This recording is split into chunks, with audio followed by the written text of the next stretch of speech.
morning, or depending when you're watching this, good afternoon, good evening, or good night. My name's Ross, and as always told out of Voice of Radio.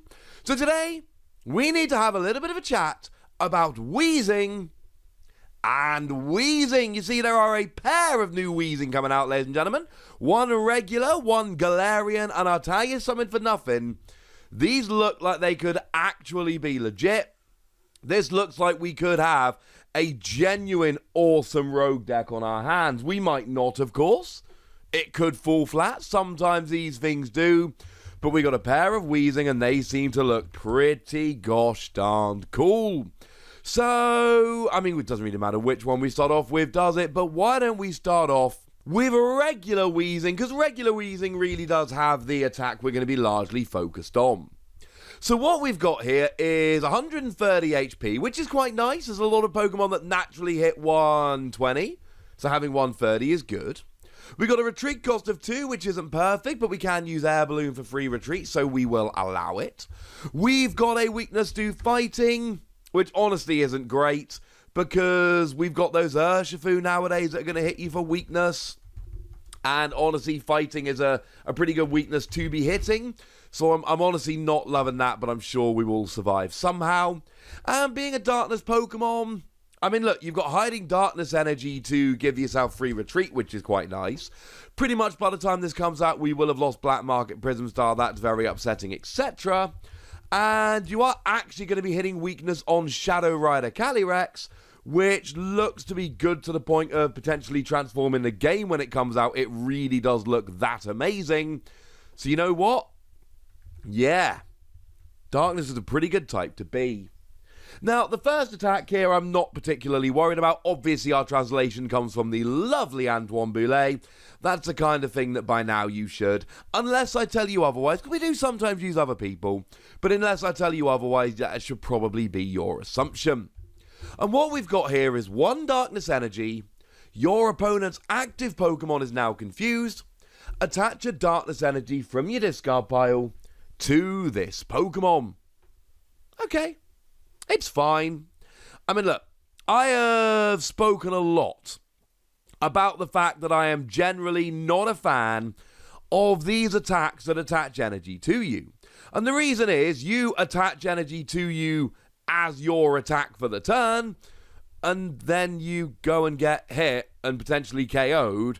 And okay, fine, you've attached an energy to yourself, but it doesn't really matter because that energy you attached has been lost because you've just been KO'd. Here, at least you've got confusion going, and I really appreciate that. I love the fact that we've got confusion because at least it gives you something more. You accelerate the energy and your opponent's got to flip heads on confusion, or they've got to switch out of the active to a new Pokemon or whatever in order to attack. I still don't think it's amazing, but I do think it's better than normal. But the one we're focusing on here is 2 Energy Smog Burst. 20 damage base, plus 20 more for each Darkness Energy attached to all of your Pokemon in play. Now, ladies and gentlemen, now we are rocking and rolling. And the weird thing is, we've seen this attack, like, twice. We've still actually got it in the format for a short period of time on Greninja and Zoroark. 30 damage plus 30 more for each Darkness Energy attached to all of your Pokemon. And fine, that is 10 damage more as a base. And it is 10 damage more per energy, but it's also on a free prize Tag Team GX rather than a single prize Pokemon. So you know what? I think we can forgive it. And we saw this on Darkrai EX, the second Darkrai EX, the one that came around in Breakpoint. And incidentally, that was exactly the same attack. The only difference is that was for 2 colorless, this is for darkness colorless, but given that the attack depends on darkness energy, you would only ever want to pay it with 2 darkness anyway. And the thing is, Greninja and Zoroark has proven to be pretty good. And the Darkrai from Breakpoint has proven to be pretty good. So, if you compile enough energy on here, you can absolutely smash. Which, of course, means that first attack that accelerates an energy is actually a bit better now, because it's not only an energy, it's an extra 20 damage, and that seems pretty good. In the standard format, you've got Turbo Patch, and yes, I know Turbo Patch is on a coin flip, but you know what? If you hit heads on that coin flip, it's an extra 20 damage on all your attacks for the next few turns. It's not just this turn, it's moving forward. And you know what? Plus Power's seen a whole bunch of play, and that's an extra 10 damage. Well, this gives you a 50% chance of doing an extra 20 damage, but for multiple attacks. So I think this is the kind of Pokemon where Turbo Patch becomes awesome. And this might be a good time to remind you about Galarian Moltres, that's got that ability that attaches a darkness energy from your discard pile to it once during your turn. Though please do remember that Galarian Moltres' ability does not stack. That is really important. If it did stack, oh my goodness, it would be amazing here. But make no mistake about it, even though it's limited to one, regardless of how many Galarian Moltres you've got, that's still one extra energy per turn. That sounds pretty gosh darn good to me. Obviously, if we head into the expanded format, we've got Dark Patch, which is amazing. And then we could potentially use stuff like Max Elixir as well. And you can even use Ether, remember. Ether is just you discard the top card of your deck, you attach it if it's an energy. But with Oranguru, to guarantee it's an energy, because you put it on top of your deck using Oranguru, it is actually quite a reliable energy acceleration. So in Expanded, you can go properly nuts with item cards and go a bit silly with this. In Standard, it's not quite the same, but you've got Galarian Moltres, and even if you go first, you can be using that ability from the very first turn.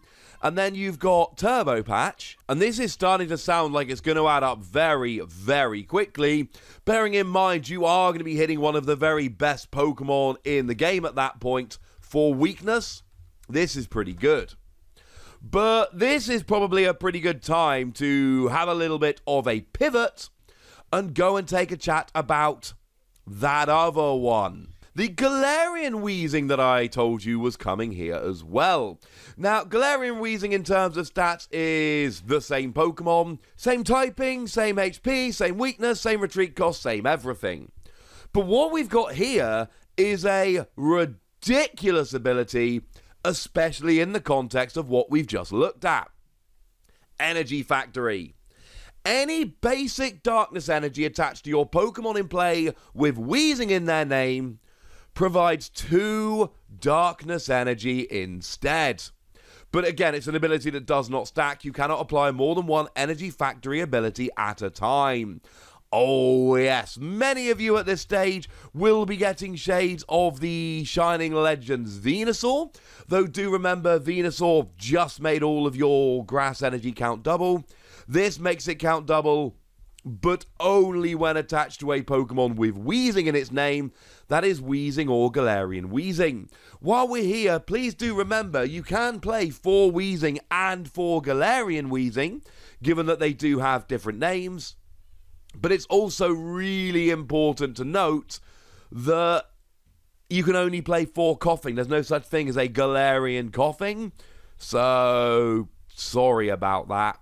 And just while we're here, as a bit of a side note, in standard format, the only Weezing other than the 2 we're looking at in this video that needs 2 energy and they can both be darkness is the one from Unbroken Bonds that does 40 to the active and 20 to each of your opponent's bench with any damage counters on it.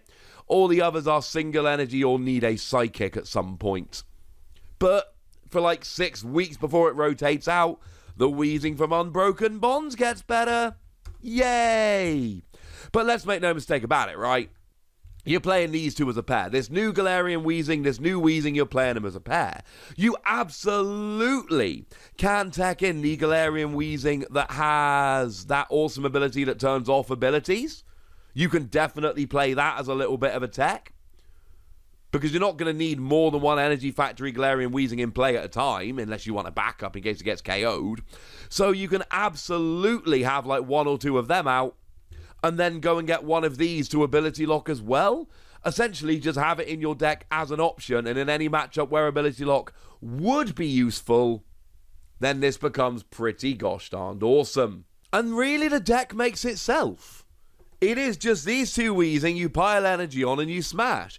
Any way you can possibly get extra darkness energy into play is going to be amazing. Moltres becomes pretty much an MVP in this kind of deck. Please do remember that Galarian Weezing will only double energy on a Pokemon with Weezing in its name. So if you want to double up the energy on Galarian Moltres, you need to use an energy switch, for instance, to move it to a Weezing.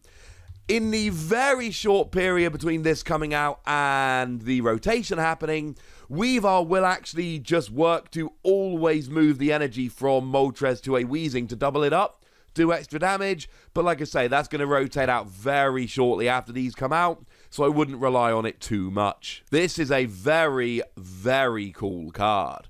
Now, to be fair, Venusaur was a fun little deck, but did not set the world on fire. And back in Next Destinies, we did have a Gardevoir, which doubled Psychic Energy, and everyone tried playing it with Mewtwo, and frankly, it was not the best way to play Mewtwo. That's not to say it was bad, but it is to say that it was not the best way to play Mewtwo. But I think this has some serious, serious potential here. I love that we've got this pair of Pokemon. I love that you're doubling up the energy. I love that we've got the other one that can ability lock. I love this ability. I love the attack. I even quite like the backup attack, the first attack, on the regular Weezing.